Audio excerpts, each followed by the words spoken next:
ఏడవటం వెధవతనం అనుకుంటారు సహజంగా లోకం. కన్నీరు గార్చడం వెధవతనం అనుకుంటారు సహజంగా లోకం. అందుకే జెంట్స్ చాలామంది కన్నీళ్లు పెట్టుకోరు. వానికి ఎంత బాధ కలిగినా ఏ కాడికి కళ్ళల్లో నీళ్లు కళ్ళల్లోనే గుక్కుతూ ఉంటాడు కానీ బయటపడాడు. నిజమే, ఒక రకంగా లోకం చెప్పింది ఏడవటం ఒక రకమైన బలహీనత. కానీ ఇక్కడ మనం పురుషులు స్త్రీలు అందరూ గుర్తించాల్సింది ఏంటంటే, బైబిల్ చెప్పిన అర్థం ఏడుపుకి వేరు. బైబిల్ చెప్పిన అర్థం ఏడుపుకి ఏంటో తెలుసా? కన్నీటికి మగసిరి అన్నాడు. విచిత్రమైన అర్థం ఇచ్చాడు బైబిల్.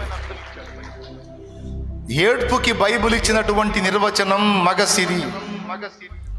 హోషేయ గ్రంథములో చెప్పాడు, యాకోబు మగసిరి గలవాడై కన్నీళ్లతో దేవుని వేడుకొని. చూస్తారా? 12వ అధ్యాయం 3వ వచనం.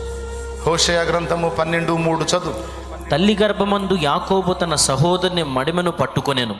మగసిరి గలవాడై అతడు దేవునితో పోరాడెను. అతడు దూతతో పోరాడి జయముందెను. అతడు కన్నీరు విడిచి అతని బతిమాలెను. బేతేలులో ఆయన అతనికి ప్రత్యక్షమాయెను. చూసారా?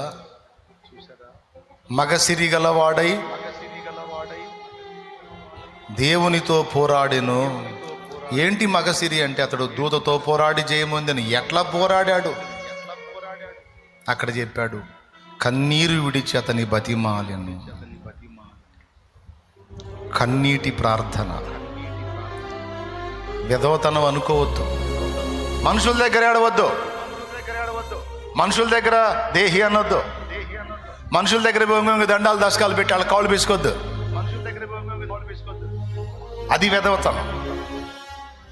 దేవుని ముందుకెళ్ళి ఆయన కాళ్ళు పట్టుకో, అది మగసిరి. దేవుని దగ్గరికి వెళ్ళి కన్నీరు గారు, అది మగసిరి. దేవుని దగ్గరికి వెళ్ళి అంగలార్చు, అది మగసిరి. అక్కడ నువ్వు దుఃఖపడితే, అక్కడ నువ్వు కన్నీరు విడిస్తే, అక్కడ నువ్వు ఆయన పాదాలు పట్టుకుంటే ఎవ్వడి కాళ్ళు పట్టుకోవాల్సిన అవసరం లేదా. అక్కడ నువ్వు కన్నీరు గార్చి మొర్ర పెట్టగలిగితే ఎవ్వడి దగ్గరికి పోయి నువ్వు ఏడవాల్సిన అవసరం లేదు. మొత్తం నా తండ్రే చూసుకుంటాడు. అర్థమైతే ఇక నుంచి ఆ పని చేయి. కృప మనందరికీ తోడై ఉండును గాక.